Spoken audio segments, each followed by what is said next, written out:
On a un biscuit. Lequel? Allez-y, très rapidement. Aujourd'hui, la presse est dans la tempête, Ouais. avec des poursuites à ne pas en finir. Surtout le cas le plus récent, c'est cette convocation contre ma personne de oui, à la brigade de recherche de Kipé, de la part d'un certain Boundou Silla, qui serait secrétaire général d'un ministère assez technique. Mais ce qui est quand même... c'est le ministère de l'enseignement technique. Oui, le ministère de l'enseignement technique. Ah, vous voulez dire qu'il lui n'est pas technique, il ne mérite pas son poste? Bon, je vais juste... Vous savez, je voudrais vraiment pas parler d'un vide. Je ne veux pas donner du sens à un vide. Pourquoi? Parce que d'abord, je ne boxe pas sur le même ring que quelqu'un qui passe tout son temps à pleurnicher. Qu'il se rappelle en 2010. Qui il? Je pense bien, celui, vous savez, moi qui se sent morvé, se mouche. Le plus souvent. Ouais. Voilà, donc je dis qu'il se rappelle, juste qu'en 2010, à Addis Abeba, en Éthiopie, qu'il avait pleurniché pour une histoire de $30,000 derrière le général Sekouba Konaté. Et ensuite, qu'il se rappelle de son voyage sur Rabat en 2010, toujours pour une histoire dont, voilà, il dit qu'il est un réparateur d'images, qu'il est un docteur je ne sais de quoi. Donc, et cette fois-ci, qu'il se rappelle qu'en 2020, qu'il m'a appelé au téléphone, cette fois-ci je vais parler de Boundou, lorsqu'il a séjourné à Dakar, chez une ancienne DAF de Alpha, donc dans une villa sur laquelle, contre qui je détenais des documents. Donc il m'a plaidé qu'il n'oublie jamais ce jour. Donc ce que je vais dire, bien sûr, je le dis parce que jusque-là, je parlais avec beaucoup plus d'humilité, avec beaucoup plus de respect. Donc mais vous voulez dire que vous êtes prêt à en découdre avec notre ancien confrère qui est aujourd'hui secrétaire général du ministère de l'enseignement technique, Youssouf Boundou Silla? Non, je ne me bats pas avec un cadavre, avec quelque chose qui n'existe pas encore. Je ne me bats pas contre un vide. Ce que je vais dire, justement, par rapport à la plainte, on me dit diffamation, injure publique et chantage. Certainement, il n'a pas essayé à comprendre c'est quoi le sens du mot chantage. Qui il? Je vais parler de plaignant. Et ensuite, il parle de diffamation sur les réseaux sociaux. J'ai toutes les captures. Cela fait suite à des articles et surtout à mes sorties ici dans ce studio, sorties au cours desquelles j'ai parlé de sa gestion catastrophique au niveau du ministère de l'enseignement technique.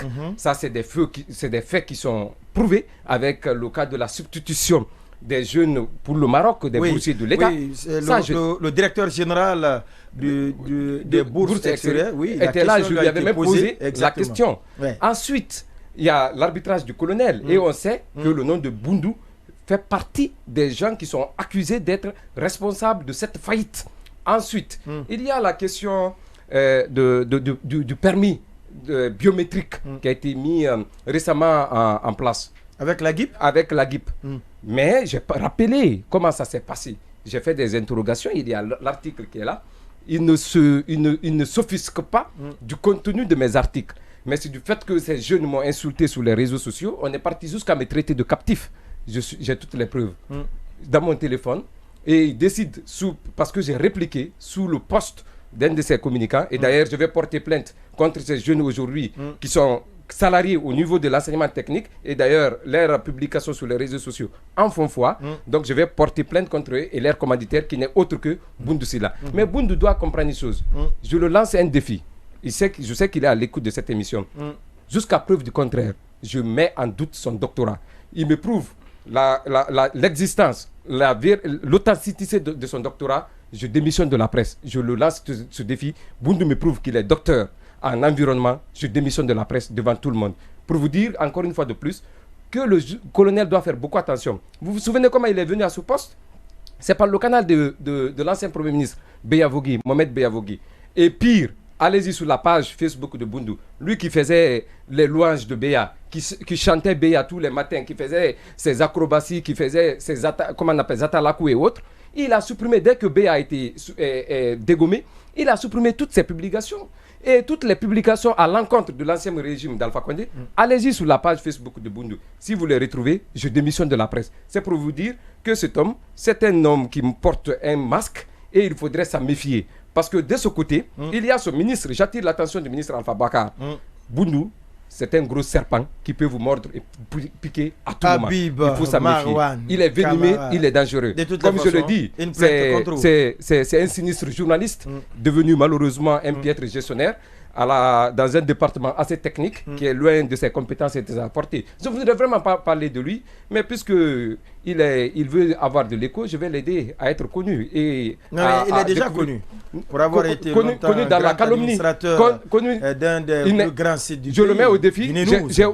J'ai aussi l'acte de naissance, comme on le dit, de Guinée News. Son nom n'y figure pas. C'est pour vous dire. Non, j'ai dit pour avoir été un des responsables de toutes les façons de l'un des plus grands sites du pays, Guinée News. Il écrivait, bon, vous savez que Boundou, je vous assure, je le lance le défi. Ouais. Boundou, 10 phrases, il ne fait pas de faute, je démissionne de la presse. Abi Marwan Kamara, de toutes les façons, le dossier, il est déjà...